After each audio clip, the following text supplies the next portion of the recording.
welcome everyone to the party. We have partnered with Detroit Tech Watch for yet another awesome discussion. Onario and Mike, they really don't miss when it comes to keeping their hand on the pulse of relevant topics in tech. And today we are talking about male allyship in the world of tech. And we will be led by expert Rhonda Bergman, Director of Engineering for Genomenon in Ann Arbor, Michigan. But before we get things underway, I am Ryan Nico, Community Associate of Altimetric Collider. We are passionate about connecting software professionals and business leaders in a community where we can all grow together by exploring innovative solutions. And one of our main objectives is to break down barriers between technology and business. That being said, we hope this sparks your interest and makes you want to join in on the conversation. So please visit our website at collider.altimetric.com/community. I will put that in the chat. So you can check us out and learn how to become a Collider rider. And let me also not forget to mention that Collider is powered by Altimetric. And Altimetric is a digital enablement company leading the charge in helping our clients transform and achieve their business goals. So if you want to know more about how to get involved or get your company unstuck, please don't hesitate to reach out to our team. Thank you for listening. And now, Onario and Mike, please, let's just get things going. Okay. So I want to say part of the reason we decided to ask Rhonda to join us, besides the fact that she's a terrific speaker, is the fact that I don't know how many of people here would raise their hand if I said, when I was a kid, I was kind of made to feel different, excluded, and stuff like that. It's true. And it's sad, but it happens to a lot of us in our line of work. And I will not tolerate it. I have no use for people who try to other people and say, you don't belong here. That's baloney. Anyone who's got the brains to do this belongs here. And so I know for myself, I need to be better at welcoming and being an ally. And that's part of the reason we were really excited to have Rhonda give her presentation to us. And with that said, I will let Rhonda take over and I will sit back and learn. So thank you so much for having me. I'm going to try the share screen thing again. It should work this time. It looks like it's going to. All right. Can you see my presentation? Looks good. All right. Yeah. So thanks for being here, everyone. I really appreciate it. This is a really important topic to me, and we'll actually cover a little bit of why this is so important to me. But I'm just going to jump in because I introduced myself inside there and everything. So I'm going to go ahead and just get started. So this is really, like they said before, about how to be a male ally in tech, right? So, I'm trying to, there we go. Okay. So a little bit about me. As they mentioned, I'm the Director of Engineering at a company in Ann Arbor called Genomenon. We are a biotech company. Basically, we have a search engine that allows people to go in and search on a specific variant, on a specific gene, and we can help you find medical articles that have been published about that. I have been a software developer for a very long time. I think we're actually almost 23 years now. So I've spent almost my whole career in .NET. I actually started writing .NET when .NET was invented. First app I wrote in .NET, the .NET framework itself was still in beta. So I've been doing it since the beginning. I've now co-founded 2 organizations, nonprofits in Ann Arbor. The current one I'm running is Tech Inclusive. And obviously that's about making tech more inclusive. Our mission is to, support underrepresented people in tech and help make things a little bit easier for them, or at least give them a place to, come and talk about it. And so I also, on the side, run a consultancy company called EllaVatec. And I help startups in Ann Arbor, diversify their workforce, basically. So So this is kind of important, as you can tell, right? So let's talk about why does it matter to me? Well, I mean, you've all probably guessed it, right? I'm a woman. So I've been in tech for a really long time. So obviously this affects me personally, but also I have 2 daughters. My oldest on the right with the glasses, she's actually a software developer as well. So like mother, like daughter. The youngest was for a little while, but she decided it wasn't for her, and she's in HR now. So for a while, I had 2 daughters who were software developers, but now I only have 1. So, but it's right. So it's super important to me. I don't want my daughters to have to go through some of the things that I've gone through in my career. So, additionally, right, all the other women, right? It's not just about me or my kids. I don't want anybody to have to go through some of the things I've gone through. I want every woman to be able to come into the workplace and be treated equally. So let's talk about why it should be important to you. If you're not a woman in the workplace, you know, like, okay, I get it. It's easy to understand why it's important to the women, but why should it be important to everybody? Right? So you want your company to do better.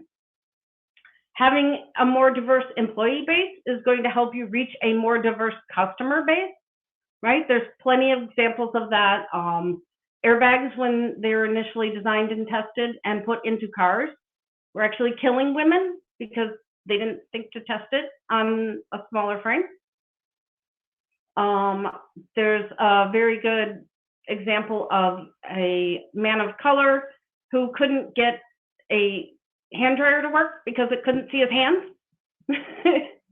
right? Because it was only designed and tested on white people, right? So these are important, right? It's important to have diverse employees because they're going to bring diverse perspectives to your testing, your development, all of that. Yes. Anario, you have a comment?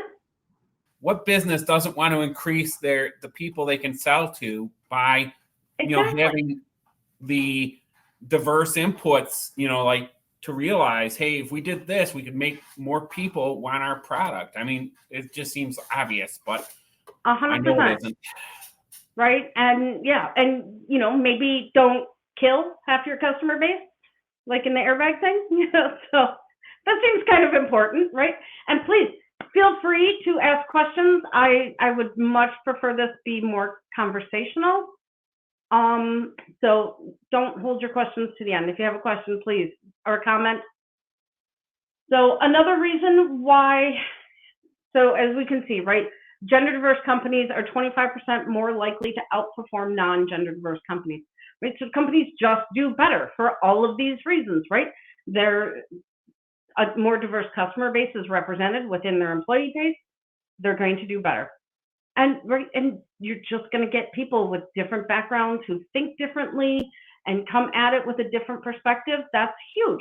So that's going to help your company. Also, maybe your company is trying to hire. I know I am killing myself trying to hire. Oh my gosh, it is so challenging in this environment. I'm supposed to hire another 10 developers by the end of the year. Good, yeah, sure. But right, so if you're not considering diverse candidates, then you're not considering, or if you're not considering women, you're probably you're cutting out half the population. I know we're not half the population in tech, but why would you want to make your talent pool smaller? Let's make it bigger, right? So another thing, recruiting women can help you recruit more women. I know that seems a little difficult, but honestly, women, if they see other women in the company, they think, okay, I could probably work here. So that helps.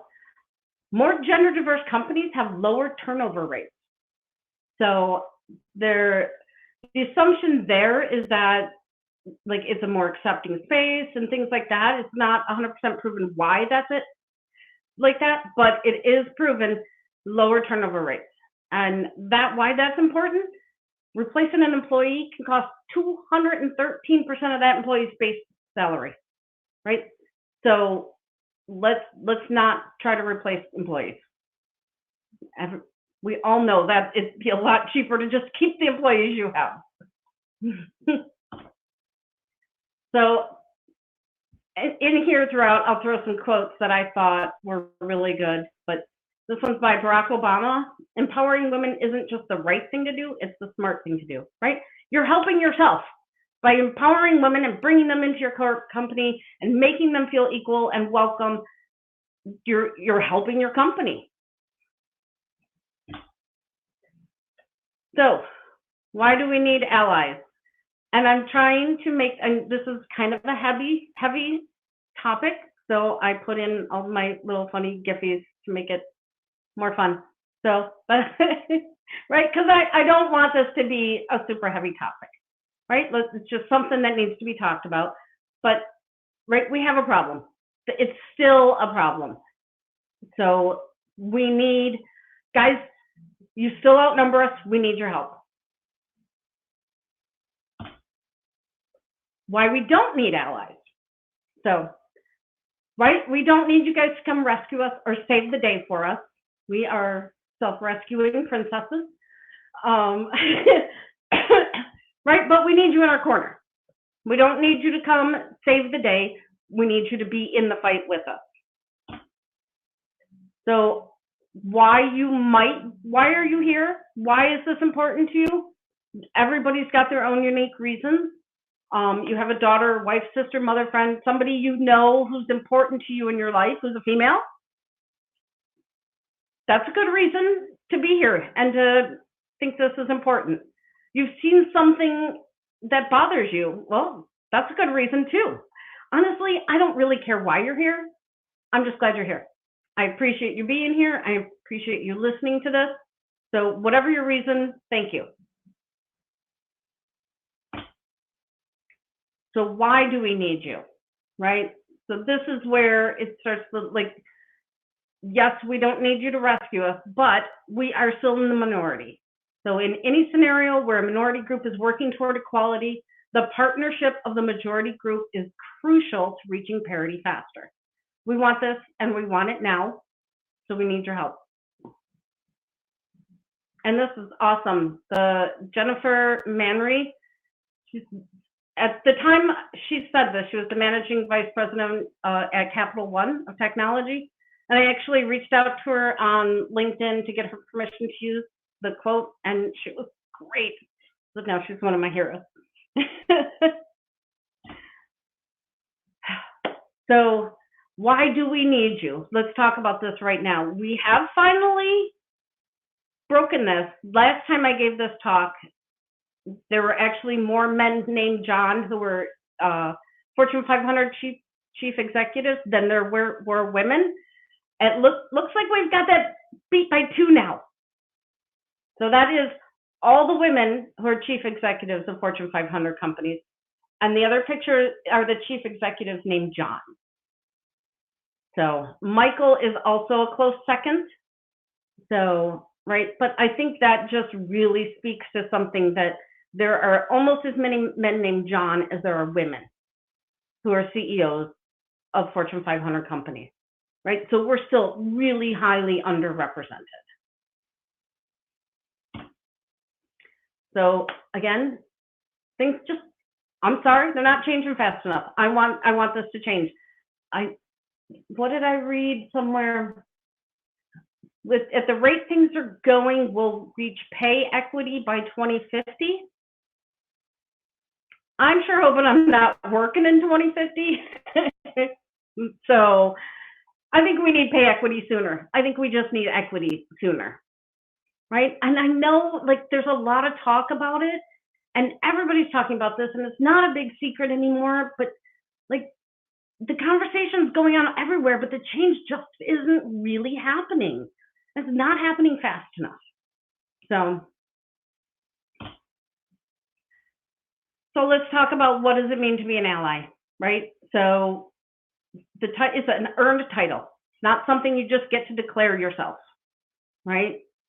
You can want to be an ally, and that's great. We want you to want to be an ally, but to be an ally, you have to start doing something. You can't just be thinking about it. You can be very pro women in the workforce and pro women in tech, but what are you doing about it? Right? We need help, like that slide said. We need the help from the majority. So being an ally is all about what you do, not who you are, right? You have to take action. You have to drive impact. You have to be there doing something. That's what makes you an ally. So it's not going to be easy. We get that, right? That's kind of the point of this talk, right? There's going to be mistakes. I can pretty much guarantee you're going to make mistakes, right? But that's okay. That's why we're here. You're going to fuck up, and that's okay, right? This is tech. Let's fail fast, right? So what do you do? What happens? So these are really important. When it says if, but when you fuck up, right? How do you do? What do you do about it, right? Say I'm sorry. That's the first thing, right? You got to say I'm sorry, and you actually mean it. Not I'm sorry that you felt offended. No, I'm sorry I did this thing, right? Don't get defensive. Don't say, oh, well, I didn't really mean it like that, right? If you offended somebody, they're offended, right? So one of the things I like to compare this to, you're walking around, you've got a hot cup of coffee, and you trip and you spill it onto somebody, they're burned, they're injured, they're hurt. That's not really very different from walking up to somebody and intentionally throwing on it. The outcome is the same. So even if it was an accident, you didn't mean to offend somebody, but if they're offended, right? And so, again, say you're sorry. Ask. Right? If you don't understand what you did that offended them, ask them, can you help me? I don't understand. I want to do better. How could I have handled this better? What could I have done differently? Right? That's important. It's important to learn, right? This is, like I said before in tech, right? That fail fast. Why do we fail fast? So that we can learn and do better next time. So it's important to ask. Hey, Rhonda. So, yes. I was just going to make an observation. It doesn't excuse it, but I know at least in some cases, the defensiveness, I think it partly comes from insecurity. Because I think a lot of us suffer with imposter syndrome, and we're like, I don't really know what I think. Everyone thinks I know, and I'm afraid of people finding out, and it makes us insecure. And that doesn't really excuse it, but I think it's part and parcel of that. Now I'm defensive. I don't know. What do you think? So absolutely, right? The defensiveness comes from a lot of places, right? You didn't even realize what you were doing was wrong. Right? Like there's nothing wrong with what I did. But now that you know about it, you know that that's a risk, right? Be aware. Watch yourself for that defensiveness. Try to recognize it in yourself. That's where, so trying to understand these things. Did that answer your question? Yes. Awesome. So here's the thing, right? So I keep saying we need allies. What we don't need is knights in shining armor, right? So, and I understand it's kind of hard to know the difference, but this Jennifer Mannery, love her. Another quote by her, male allies isn't about men charging them to save the day or make it okay to be a woman in tech, right? So I can guarantee you, I know it's okay to be a woman in tech. I've been doing it for better than 2 decades. It's okay. I've encouraged my daughters into it, right? But it's about men showing their support and being part of the solution, right? So that, I think, is the key thing, being part of the solution, right? And so I've got a little bit more. We can talk a little bit more, right? So the difference, again, right? I know it's hard for guys that Am I trying to be a knight in shining armor, or am I trying to be an ally, right?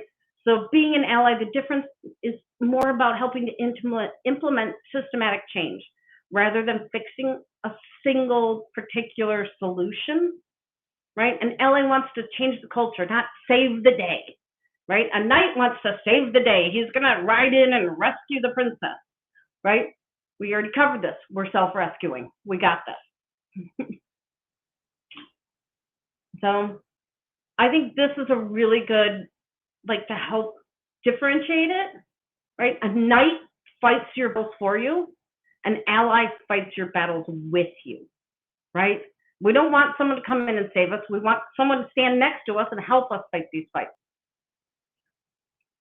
So the next slide could be offensive, but there's a really important backstory behind this. This is a woman, I cannot remember her name right now. I knew it. It's gone from my mind.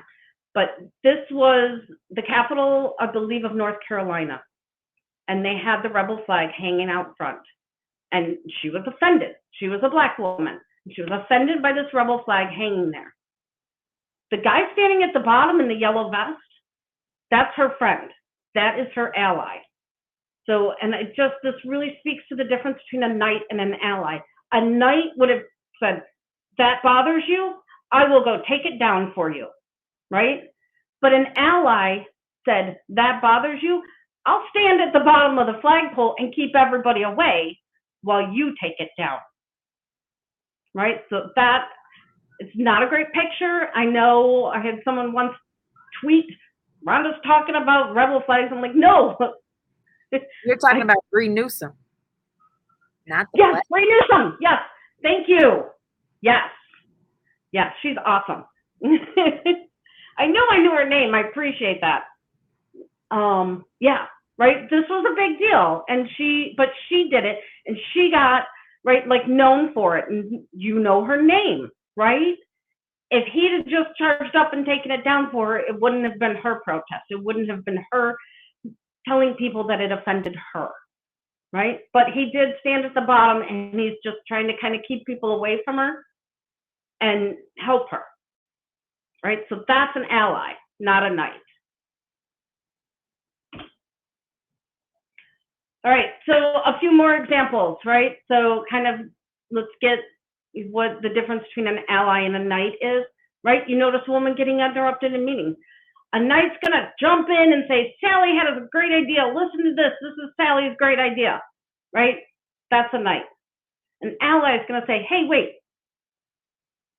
Sally's got an idea. Let's get back to it. Also, you know what? Maybe we should have like a no interruptions rule, right? So he gives the power back to her, but then also trying to implement systematic change, right? You notice a woman being judged differently during the interview process, right? The knight jumps in like, hey, I'm going to save her. I'm going to keep her from being eliminated because they're being unfair.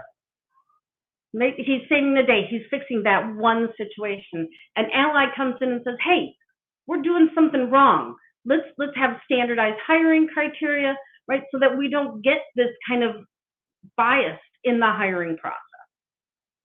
So again, right? Saving the day, fixing that one situation versus systematic, changing the system. So here's the thing too, right? We're gonna fuck up too. We're not perfect either.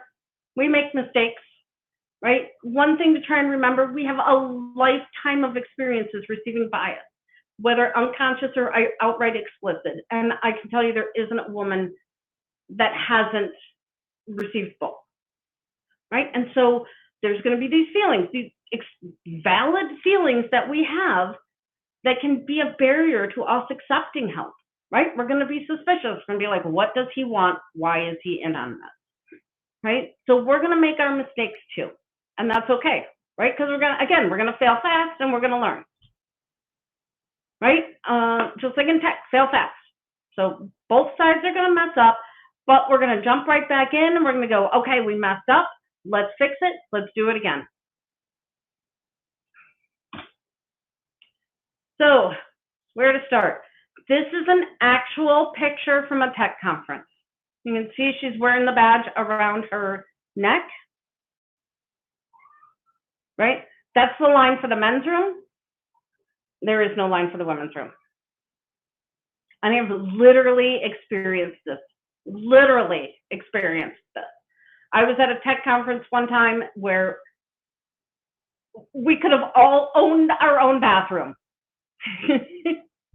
Right? Like, this woman's room is mine, that one's yours, you get that one. And like it was a 10,000 person conference, and honestly, probably a handful of women there. Out of 10,000, it was the .NET conference back about 10 years ago. So there's the women in tech problem is a problem, but boy, you get into like the .NET and the back-end languages, it gets even worse. So, right? So, but think about it. Has there ever come a time where you're the only one of your gender in the room? Most guys can't really say so. I have most of my classes in college. Yeah, right? Yep, most of my classes in college, I was the only female, all my tech classes. Occasionally there'd be another woman in the room, we'd be like best friends 5 minutes into the start of the class, right? So it happens to us. Okay, I can't say in this case there isn't some advantage to this. It is very nice to not have to stand in line to go to the bathroom. It doesn't happen to us all that often. So what are some other things you can do, right? So listen, it's time to start listening. Listen to the women around you. And really listen. Again, try not to get defensive or explaining away behaviors. There's nothing more frustrating than you say, God, that guy's being so sexist. And he's like, oh no, he's like that with everybody. You're like, no, he's not. I can guarantee you, he's not like that with everybody. Right? So don't get defensive. Don't explain away behaviors. Again, right? If I've been offended, if this person has offended me in some way, I'm offended. You can explain it away, but that doesn't make me feel any less offended. If you happen to have a female colleague who drops a casual comment about some difficulties she's faced in previous careers and current career, right? Mention you're interested. I'm interested. I want to understand your experiences and what it's been like for you. That's important, right? And it's really important to have someone you can go, I want to talk about this. But also, she may not want to talk about it, right? Again, we've got a lifetime of experiences with this, and there's some really valid reasons why some women might not want to talk about it, right? What else can you do? Ask the women in your life, at your job, I'd like to learn more, right? So it's a hard conversation to start, but this is a great way to start it. You can just go to work tomorrow. I know nobody goes to work anymore, but right, But when you're working tomorrow and you happen to be having a conversation with a female colleague, you can be like, you know what? I attended this talk on how to be a male ally. And I realized I don't really understand what it's like for you in the workplace. I'd like to understand better. If you're comfortable talking about it with me, I'd really like to listen. Excuse me. Ugh. Say you've been reading up on the issue. Say you're interested. Let people know. Right? Women don't know who is safe to talk to and who's not. By saying some of these things, they're going to start to see you as maybe a safe person they can talk to. So, but the important thing is to remember, not all women want to be an advocate for diversity, right? First of all, most of the time it's not their job. They've got a job just like you that they're trying to focus on, and diversity is an additional job. Some women choose to do it. It's important to me. I choose to speak out. I speak out at work. Most of the jobs I've had, I've spoke out, tried to start groups, right? But not all women want to do that, and that's fine, right? When you're the only woman in the room, it's real hard to say, hey, you know what? Diversity is important to me. And they're like, well, yeah, duh. right? So they may already feel like they stand out. They already feel like they're othered in some way, and that speaking out could make that worse. Maybe it has made it worse in the past for them, right? Maybe they've had a negative experience that resulted from speaking out about diversity, right? So they might not want to speak about it. There's also that concern that, like, maybe I'm not here because I'm good, right? We already talked about imposter syndrome. Imposter syndrome can be worse when you're the only one in the room, right? Am I the diversity hire? Did they, right?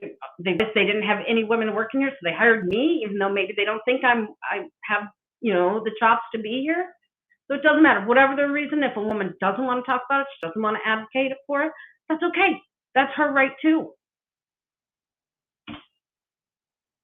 Rhonda, I was going to say, yes. Another point to bear in mind is that there is also what they call the ambassador effect, where you think a person will think, like if I were to go to Italy, he's an American, he represents all Americans. And sometimes people do that, oh, she's a female, I can ask her about what do females think about this, and she'll speak for all females, which of course is baloney. But, it does happen that people tend to, oh, well, I'm talking to a female and she says it's okay, so therefore it's okay for all females. And of course it isn't. Yeah. And it's hard. And sometimes you do feel like, right, the very first meetup I ever went to was .NET meetup. And of course, I was the only female in the room, the only one. And I had a question, and I was honestly afraid to ask it because I thought it was probably a stupid question. And if I had asked it at that moment, I was representing my entire gender, right? If I ask this stupid question, are they going to be like, God, women are so stupid, right? So I didn't ask the question out of fear of representing my entire gender. So yeah, that does happen, unfortunately. It's like, oh, well, all of them think this way, all of them think that way, as if they were one homogenous group, Right, and that's what I'm trying to say, right? Like some women, like me, I'm happy. I'll talk about this all day and all night. I will always speak up about it. There's plenty of women who don't want anything to do with it. And that's okay too, right? Like we're all different, right? You guys aren't all the same. Us women aren't all the same. We all know that. Try to remember it. So some other things you can do, right? So start speaking up. Talk to other men, right? You guys have the ability to talk to other guys in a way that we don't necessarily have, right? It doesn't have to be formal. Just start talking about it. Start talking about it at work. If you've got no women at your job, talk about that, right? Like notice it and point it out, right? Do you know your percentage in your company? What is the percentage of women versus men, right? I bet most of you guys don't know. Most women have a pretty good idea. So we have actually more women at my job than men, but not if you only just do the development team.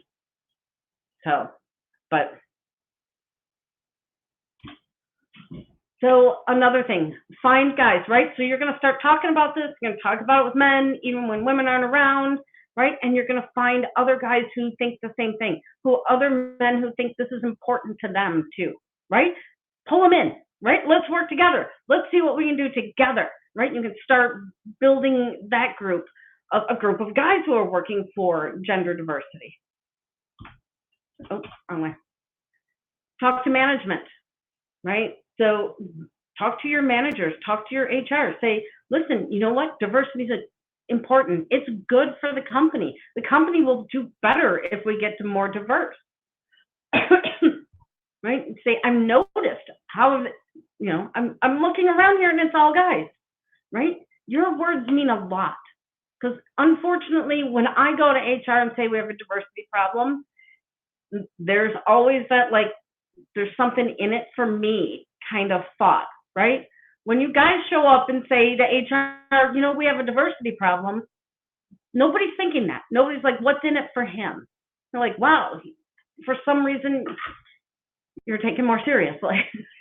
right? But people are listening. Like, even the guys are noticing we have a diversity problem. So it's important. So speak up. So reach out to the women in your company.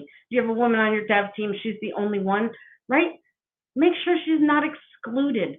Be friendly, be welcoming, make some sort of extra effort to include her, right? And so again, remember, there could be some skepticism at the beginning, right? We've got this lifetime of experiences that tell us,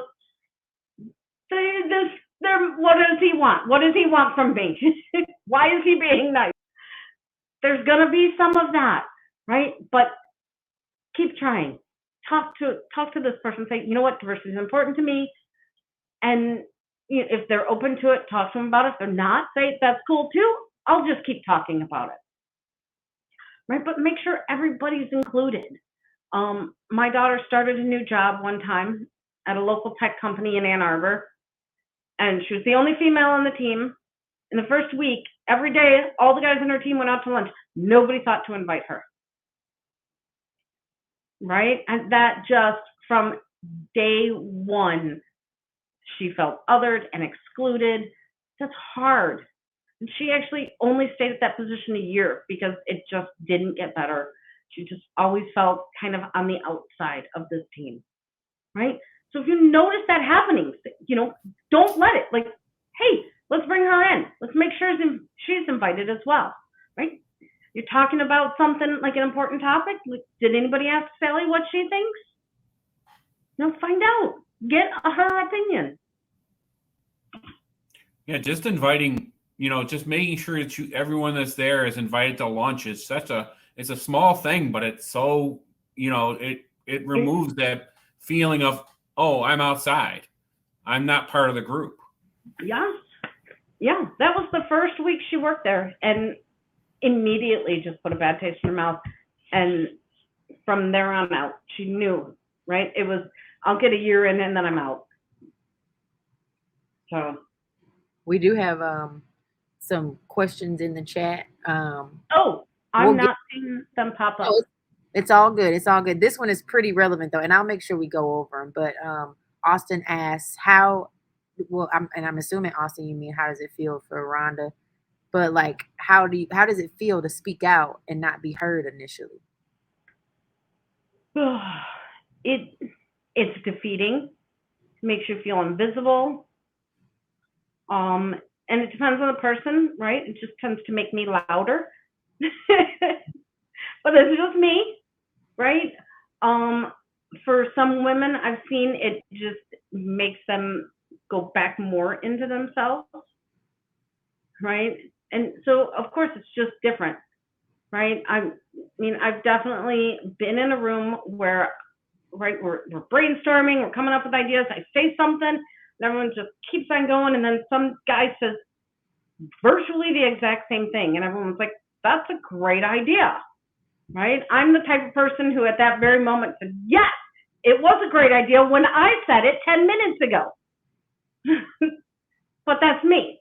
I've definitely seen women who just be like, okay, and don't speak up, so, but it does, it makes you feel invisible, it makes you feel not important. It's hard, right? Working's hard enough. Working as a developer is hard enough. And to have to, put that extra energy into trying to fit in, trying to be one of the guys, right? Like, I'm sorry, guys, I'm never gonna be one of the guys. So, Rhonda, if you don't mind me asking, what does it feel like to not be one of the guys and just being like kind of like left to the side? And how do you get over that? I wish I knew how you get over it. So again, for me, it just tends to make me louder. It tends to make me start, going to management, talking about this, and we need to do something. But not always, right? I definitely was joining the fantasy football pool at one of my jobs where I was the only woman, right? Because something they're all doing, I have no interest in football at all. I really, like, sports ball in general is just not my thing. right? But I joined this fantasy football team, and right, and I'm like, don't know what I'm doing. I'm coming home at night talking to my husband, like, who should I pick? What do I do? Right? So have you felt forced to have to do that? Yeah, it's hard, right? Well, you don't feel genuine. You don't feel like you're being your real self, right? Yeah. So I did get revenge and won the fantasy football league. Just saying. Awesome. They were so mad. That's tight right there. I'll tell you that. That's pretty cool. I know, right? Oh, it was great. Right, and the whole time, I don't know what I'm doing, but I like his name.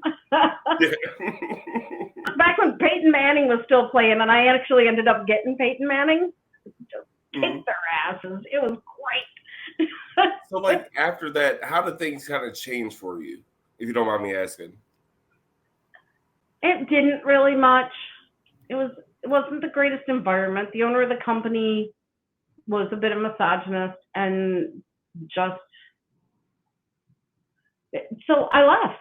I ended up leaving. Right? That's generally when it's systemic within the company. Really, the only thing you can do is leave. Like, honestly, the owner of the company said to my face that his wife only went to college to get her MRS degree. And that, right, like, she just stays at home and takes care of the kids. And I was just like, okay, this is not the right place for me. So do you think all of this comes from actually upper management, or is it like middle management? Like, what do you think about that? Like, well, this was a startup in Ann Arbor. It was 8 people in the company, and this was the owner that said that to me. So not a lot I could have done about it. So, yeah. And when I've worked at bigger companies, I start women's circles and things like that, where, especially now that I'm in my career a lot longer, I pull in juniors who are females and try to coach them and give them, a sounding board, try to help them find their voice. So to me, how do I get through it? By fighting it. That company, I had to leave. There was no fixing that company. Not when it's that small a company and it's the owner. But at a bigger company, right, what I'm going to do, I'm going to pull other women who might not have the pushiness that I do, try to teach it to them. Yeah. No, you should have put that foot right in between his legs. I would do that. Okay. No, I'm sorry. That's me trying to be nice in that situation. So, like, I've been really hearing you. Like, this has been one of the best DI trainings I've ever been through.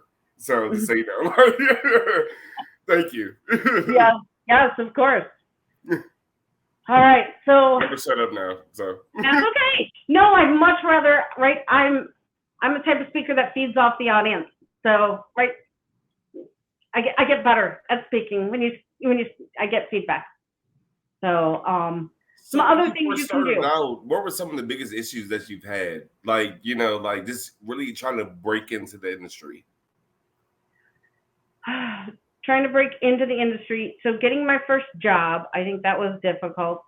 I was a non-traditional entry into the field. So I was married with 2 kids by the time I got my degree in computer science. And so I was in my 30s looking for my first job in computer science. So, right, I'm a 31-year-old female with 2 kids. That first job, right, this was a very long time ago. There was no work from home. All of my vacation and sick time were used up for kids' days off and kids' sick days. And at that one company, they actually had someone come to my boss and said, these 3 people or 3 or 4 people, right, they're always taking sick days on a Monday or a Friday or something like that, right? Just like the sick time we were using was suspicious. And my boss, I had a great boss at the time, he looked at it and he said, you know what those people all have in common? They're all parents.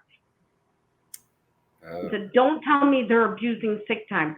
I know all these people, and they're all using sick time because their kids are sick. Mm. So, but yeah, right. So there's definitely been some. So how did you get around that? Like, how did you navigate that whole world right there? Like, because kids are kids, they get sick, but you have to be able to take off and take care of them. Like, how did you navigate that? So it was especially challenging for me. My husband is a construction worker, which means he tends to be the foreman. So he's the guy driving the truck with all the tools on it. So if he doesn't show up at the job site, nobody works. So I was the only one available to take time. I was the only one who could take time with kids. Oh. And you just do your best, right? Like day by day, right? And making sure the people around you understand what's going on, why, right? I spent a lot of days at work sick because I ran out of sick time using it up for my kids. Things are a lot better now, especially with work from home. Yeah, that helps. Quite a bit, doesn't it? Yeah. I mean, my kids are grown. Both my daughters are married, right? So I'm not really taking sick time off for them anymore. But well, don't get on your other daughter on the left-handed picture for being in HR, because that's what I do. So HR is great, and I'm super proud of her. I was a little devastated when she left tech, I have to admit. Thank you for talking to me, Ron. I really appreciate it. Yeah. All right. I better keep on. Some other things you can do. Amplify, right? It goes against all the stereotypes, but women tend to be interrupted and spoken over more than men. They speak less in meetings, right? Like there's the stereotype that women talk a lot. Trust me, there's apps you can get for your phone that you can just, I mean, it worked in in-person meetings. I haven't done anything since remote world started. But you put this app on your phone and it can it can tell when men and women are speaking. And men speak so much more than women. Even when the numbers are equal, men are still outspeaking women by a big percentage, right? So keep an eye out for that. If you see a man getting credit for a woman's idea, right? Like that time it happened to me, right? I'm pushy. I spoke up. A lot of women won't. But if you see it happening, you speak up. Say, hey, that was her idea. Let's talk to her and get it going. And bragging. Women do not brag about their accomplishments at work as nearly as much as men do. Men will talk up their accomplishments. You can believe this awesome thing I did. Women aren't going to do that, right? So brag for them. You see your female colleague did something awesome, tell everybody. Make sure everybody knows she did this awesome thing. She closed this deal. She wrote this code. She figured out my code, right? Whatever it is, right? Brag about the women around you. Oh, I'm not on the right page. Oh, there we go. So now that you're here and you're starting to get it, right? Start noticing these things. Being an advocate for women means understanding sexism can and probably does look different for each woman, right? There's a lot of factors in it. Can take age, the age of the woman, right? Can change kind of how sexism looks for them, right? So it can be harassment. It can be sexual harassment. It can be exclusion, like my daughter experienced, right? Like just excluded. It can be unequal expectations, whether they be more, right? Higher expectations or lower expectations, right? Like I'm here because I can do the job. I don't want you to expect less of me because I'm a female. That's not good either, right? Like just expect from me what you expect from the guy sitting next to me. That's all I want. I don't want anything more. I don't want anything less. I just want the same, right? So there's many different ways sexism can manifest, right? But keep an eye on it. Start noticing it. If you see it, call it out. Another thing you can do, you can help fight the reverse bias argument, right? So there's this like, they're coming for your jobs. We're not coming for your job, right? So almost 1.35 million total job openings between 2018 and 2028, that's new openings, right? That takes into account people's jobs right now, 1.35 million more by 2028, right? Trust me, there's nobody coming for your jobs. Every company is still trying to hire. Like I said, killing me, trying to hire so hard. So we're not coming for your job. You're not going to lose your job. Trust me, there's never been a well-qualified male who's doing his job well that they're going to fire so they can hire unknown female, right? It's just not going to happen. So that's fine, right? If they hire, they might hire her beside you, but you're not going to get canned unless you're not doing your job well. So how do I make my workplace more inclusive, right? So get to know the women you work with. Start talking to them. Find out what their experiences are. Again, right, we're going to be like, well, why? Why are you so interested all of a sudden? We'll get over it once we start to realize that you're sincere. But like, start noticing what they're experiencing. Start noticing how things might be different for them. Be a mentor, right? A lot of companies are hiring junior developers. Trust me, it's a lot harder to find senior female developers than it is junior female developers. Mostly because about 40% of the women leave the field by year 10.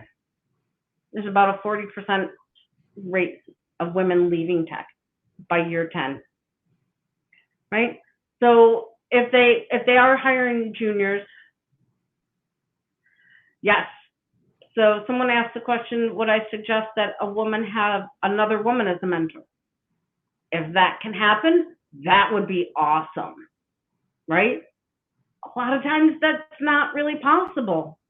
You know, you look up at upper management or even middle management, a lot of companies, you're not seeing a lot of women, right? So I'm trying to be a mentor, right? The director of engineering as a woman, trust me, I'm a rare bird. You don't see a lot of people in my position as female. So yes, if they're that woman, so I've seen some companies, what they'll do is they'll have a woman will have, say, someone in HR, like upper management in HR, can kind of mentor in one way, but if they're in tech, they might have two mentors, one that's kind of the tech mentor, and then one is the being a woman in the workplace mentor. So there's some different ways you can handle that. There's a lot of great groups. So if you know a woman in tech and she's looking for a female mentor, right? There's a lot of groups that like will just do that. I've volunteered for some of these groups, right? And it's not someone I work with, but I'm still mentoring them.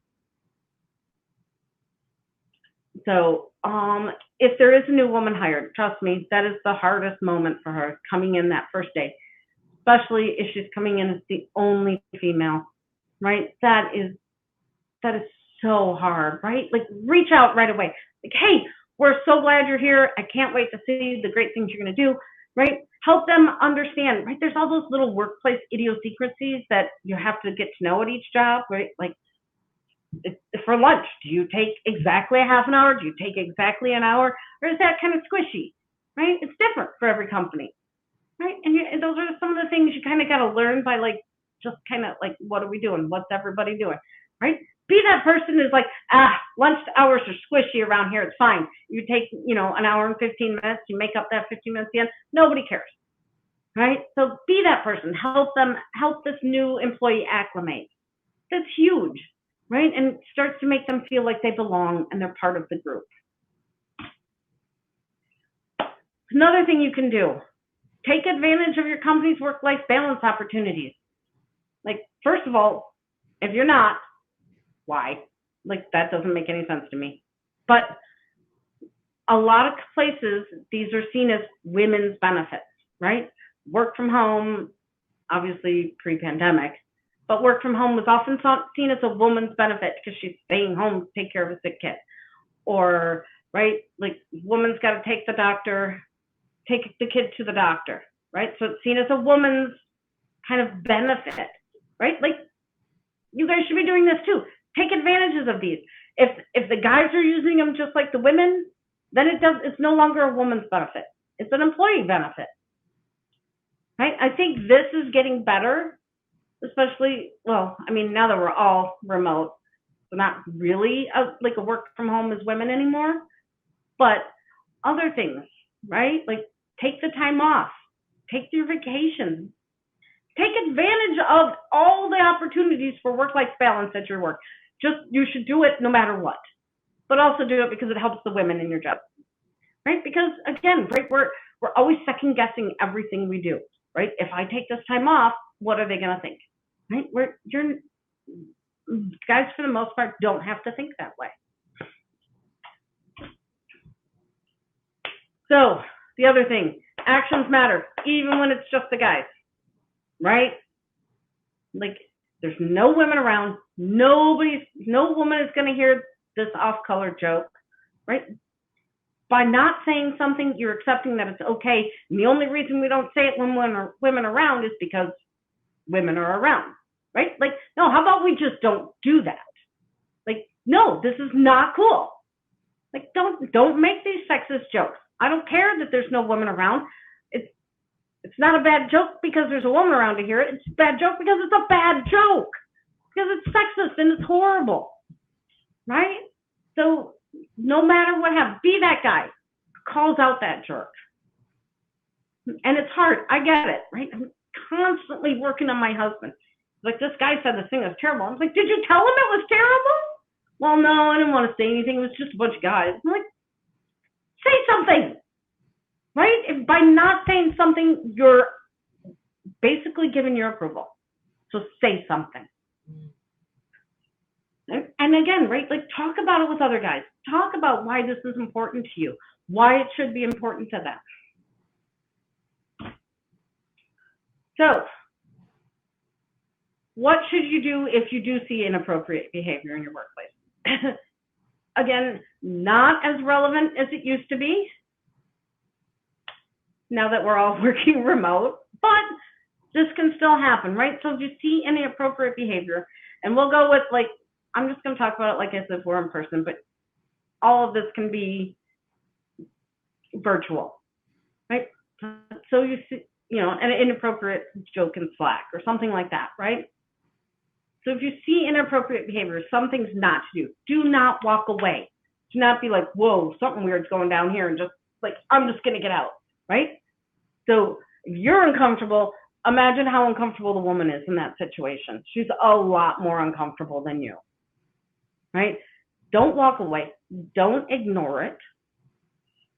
And don't give in to the bystander effect. If you don't know what the bystander effect is, basically, there's 100 people in the room and something bad happens. 100 people assume, there's 100 people here. Somebody will do something about it, and nobody does anything about it. That's the bystander effect, right? Be that person who does something about it. Don't assume somebody else will do it, right? It's your job. So I am not a law professional. I did not study law. I'm not a cop. I don't know anything about it. These are just my suggestions. If you are to see someone being harassed, what can you do, right? So use your best judgment, but here's what I would recommend. So you see somebody being harassed, direct distraction and indirect intervention can be very effective, right? So you see a guy harassing a woman, just walk up and start talking right to that guy, right? You don't have to say anything about what's going on, right? It's probably better if you actually don't, but just walk up and be like, hey, how was your weekend? What'd you do? Trust me, he's going to stop harassing that woman. If you're in his face, like, hey, what's going on? Did you watch that football game? Whatever it is, right? Don't make a scene. And trust me, that woman was uncomfortable. The last thing she wants you to do is walk up and be like, what are you doing? Leave her alone, right? She wants you to make it stop in as quiet a way as possible, right? So that's why, like, the distraction, indirect intervention. Just get in there, get his attention, get in between them, right? Then afterward, after things have calmed down, you can seek out the harassed person and ask them, would you like to report that behavior? Would you like for me to go with you to HR? Would you like me to support you in some way? That person may say, no, I don't want to do anything about it, right? And that's okay too, right? Honestly, reporting harassment most often does not work out well for the harassed person, especially if you're talking someone being harassed by upper management, where it's coming down. It's not always in our best interest to report it. Sometimes, well, we're going to let it go, and the harassed person might just be like, I'm going to be more careful to avoid being alone with them, things like that, right? So ask them. Do not rush to HR and report it. Find out what the harassed person wants to do and let them know you're there to support them if they do want to report it, and that you saw it and you back up their story, because it's often, he said, she said, his word against hers, right? If you're there and you can say, no, I saw it happening, right? That makes her story a lot more believable. So, all right, so that's enough with like the really heavy stuff, right? But so remember, right? You see women being excluded. These are the things you're going to watch out for, right? Make sure you invite them. Invite them to the meeting. Invite them into the conversation. Invite them to the social gathering, whatever it is. Right? Sometimes you just stand up and the guys, just end up having a conversation, right? It can be hard for a woman to like, I'm going to get up and join this conversation. Invite them. Say, hey, you know what? Your voice matters too. Come, we want to hear what you think, right? You're going out after work. At least invite the person. Let them know they're welcome to come with you. That it's not boys' night out. It's coworkers' night out, right? So we talked a little bit about this. Do you notice women being interrupted, right? So we're going to be systematic. We're going to say, hey, there's a no interruptions rule, right? And that works for everybody. That works for people who are not as extroverted as some of the other people, be it male or female, right? Introverted males have a hard time speaking up in meetings. And when they finally do get the courage, someone interrupts them, starts speaking over them, they're not going to stand up and say, hey, I was talking, right? They're going to, so no matter what it is, right? Let's be inclusive of everybody, introverts and extroverts, women and men.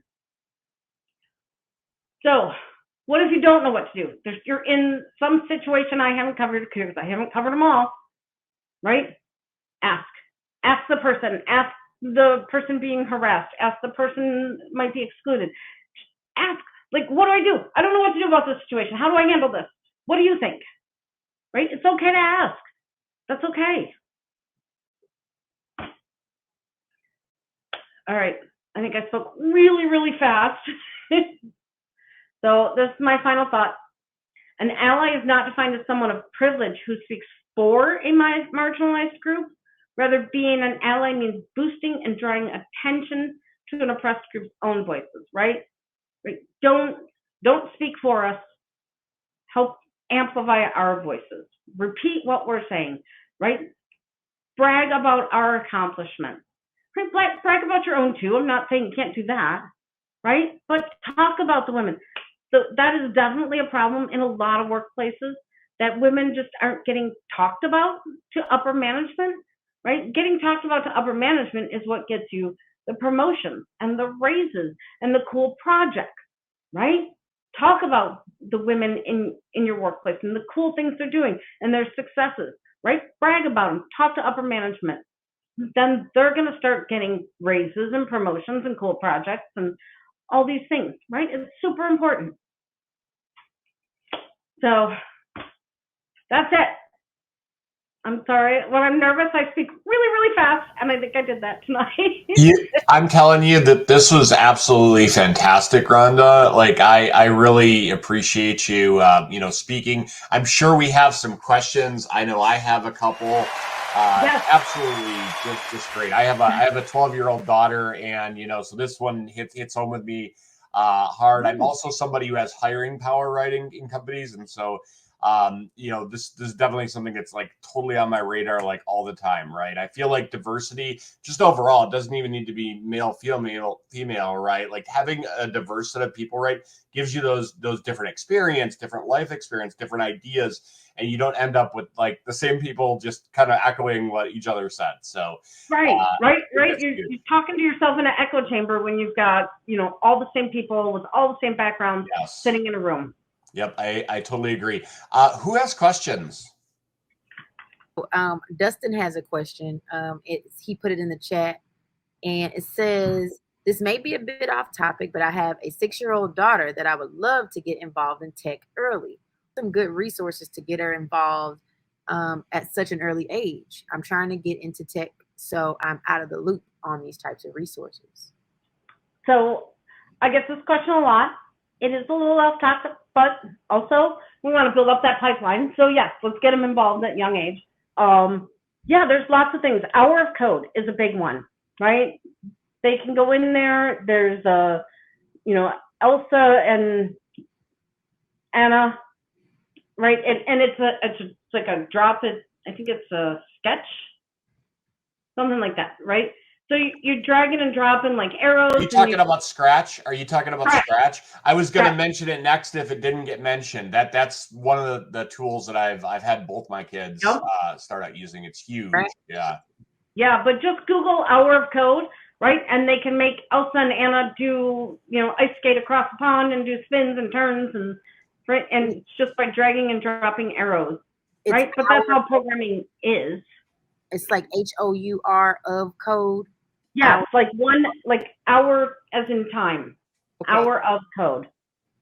Got it. I'll see if I can find a link to that too. I did just link Scratch.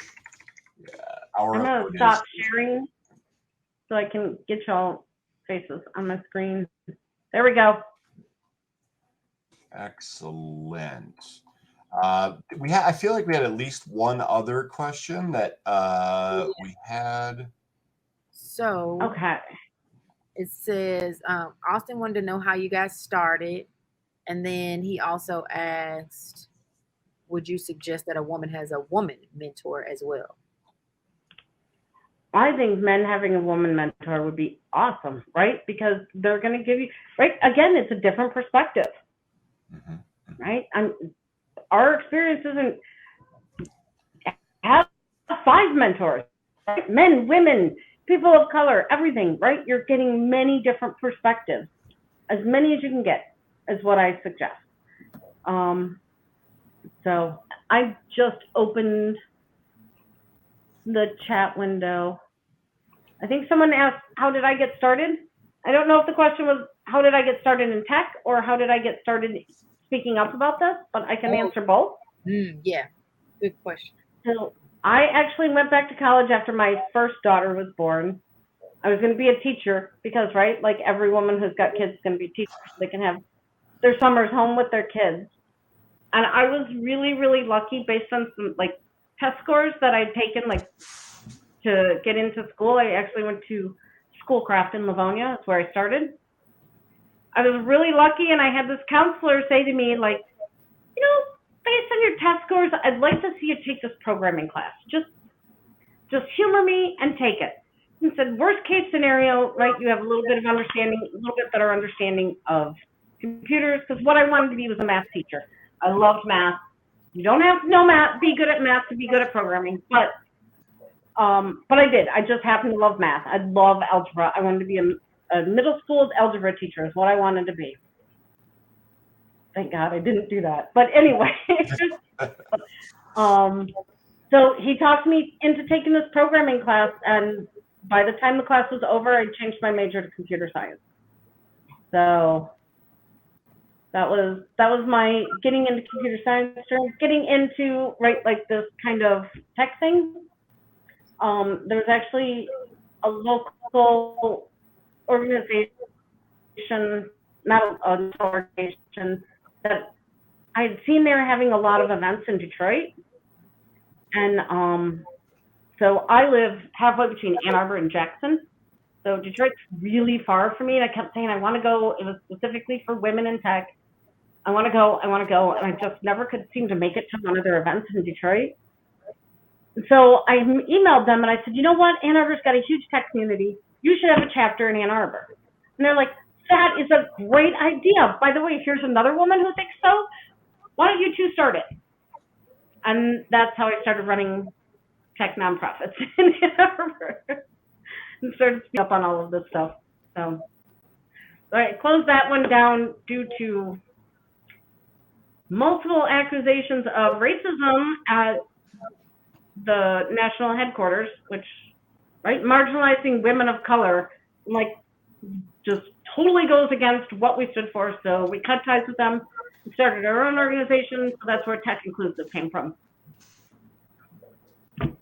That's my backstory. So I have a quick one, Rhonda, that I've been thinking about. So, you're right. Hiring right now, and actually I find that really for quite some time, right? It's difficult, right? And you want to decrease turnover, just like you said, right? There's so much value in getting the right hire. One of the things that I've personally thought about doing is kind of trying to, like, how can I reach out without seeming like, oh, I'm just here to like possibly get a diversity hire, right? Like, this has been huge. I don't want to be, I really want something genuine, because I know in my heart I am genuine about it, but I also want to approach it in the correct way. And I don't want to walk in like, hey, I'm here, and obviously I know enough to not try and be the hero. In the same breath, what's the best approach? So for what I would recommend in this situation is, so this is one situation where I have it easier, right? As a hiring manager, I get to walk into those spaces and be like, I'm hiring, and it's cool. Yeah, I get it, right? Those spaces aren't necessarily for you. Right. So what I would start with is, luckily having run like 8 years, I've run organizations here in the Ann Arbor. I would reach out to the leaders of the org and tell them, here's what I want, right? I want to get to know your members. I want to be able to hire from, your membership. I want them to get to know me, right? It's just like the other things. There's going to be some skepticism at first. Yes. And honestly, if you're talking to nonprofits, a little bit of cash is going to go a long way to getting you in the door. Okay. So, right? That's good to know for sure. Yeah. Yeah. Tech Inclusive, right? I have less than $1,000 in our account right now, right? Because we're a nonprofit. Right. We're all volunteers.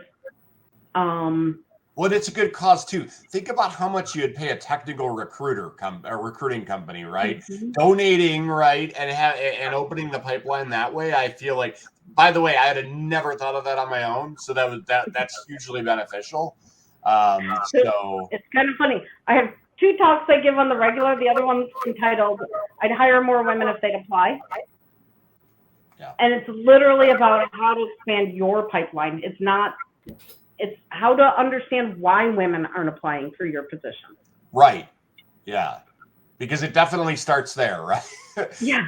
It's funny. So one of the companies I consult for, I do know the numbers because I'm interested about that percentage, right? And it's 63% female, which is fantastic. But then somebody had mentioned, I forgot who it was, but they said, yeah, but the development team is all male. And I said, holy smokes, like that's so freaking true, man. And so another company that I consult for, they have really great diversity, have had some wonderful hires. Just, their whole team is diverse, not just male, female, but people of color, and they mesh really well, and they all function as a group, just like you said, not excluding people. They go out together, right? They're a team. And so I really love that. And I just, as much as I can, I feel like there's just such a benefit to bringing more of that into the workplace. So I appreciate your yes, and I appreciate you asking. I appreciate your asking, and I'm the first one to admit, my team is 70% male. My development team, I'm trying. I know, right? Like, it's hard. I get it. And even me, with all my contacts, my pipeline is more diverse than probably any other hiring manager I've ever met. And I'm still struggling. So I get it. Yeah, it definitely can be difficult. I happen to know somebody that I was a coworker with owns a company. It's called I think it's called Classy Technology, but it's all female developers, designers. Like, it's just incredible how she's just built up a base. And it's literally now. Granted, you'd say, oh well, then they're not getting the other perspective. But I don't know, man. Like it's just really cool to see that type of stuff. Because you're right, it's just like you said, even your team ends up being 70%. You're thinking about it, you're really thinking about it. I know. So right, but it's just the time too, right? Like I'm struggling to hire anybody. Yeah, that's true. Yeah, this market is nuts right now. I know. Cool. Thank you for answering that. Yeah, and thanks for and just an absolutely fantastic talk. Any other questions? Let's see. Well, I just wanted to say, Rhonda, I very much appreciated back in 2017 when you interviewed me for the Iron Yard with Emily. No, I remember you. Yeah, I was. So in a previous life, I taught a coding boot camp in Detroit. And it was at a place called the Iron Yard. And yes, I remember you. You've got your camera turned off, but I saw you and I recognized you right away. Yeah, that's. Yes. Oh, I've seen you. Yeah, now that you have your camera on, I've totally met you at the Ultimetric, the meetups. Hello, How you doing? Yeah, I'm doing all right. Good. Yeah, so I'm currently in a training program through Spark, and they. I don't know how this happened. There's only one woman in the whole class, and no, we actually started. I think there were 3 or 4 when we started out. So yes, that can be a problem, right? Like I said, women leave technology at a much higher rate, like 40%. By the 10-year mark, about 40% of women will leave tech, and there's a reason, right? And it's not because they're not suited for it. They got into tech, they survived 10 years. They're leaving because something's making them uncomfortable. And don't think I didn't think about it. Around that 10-year mark, I honestly thought there were times I thought I made the wrong decision. Maybe I should just go back to school and get my teaching certificate and go be that elementary or middle school math teacher, right? Algebra is fun. I love it. It doesn't change on a weekly basis on me. Right? They're not constantly having to learn new algebra. Yeah. Was there a specific barrier that you felt around that 10-year mark? Like, were you trying to progress and you felt like you had hit a ceiling, or something? Yes, 100%. I was really it was a lot to it, and I thought I wasn't even considered at my job. I was not a senior developer, and I was like, this is crap. Yeah. And I had to leave that position and go to another company to get the title senior. So, and I spent a lot of years telling myself I didn't want to be a manager. I didn't want to go into management. I always just want to write code, right? And then I found the right place, and I was like, oh wait, no, I do. It was after teaching the boot camp that I found out I like mentoring. I like helping people with their careers. And I decided, okay, fine, I'm going to management. It's a real mindset shift for sure. Mm-hmm. I mean, it is absolutely a mindset shift. So yeah. No, and that's great. It's so it's just encouraging, like your depth of knowledge, right? Because you've had a longer career, right? For anybody, right? Male, female, whatever, right? Like you've been doing this for quite some time, right? So you've just got a real range of experiences, and it's great to hear your perspectives, and excited to have you on. And now I'm even more excited that the talk was just fantastic. So thank you so much for joining us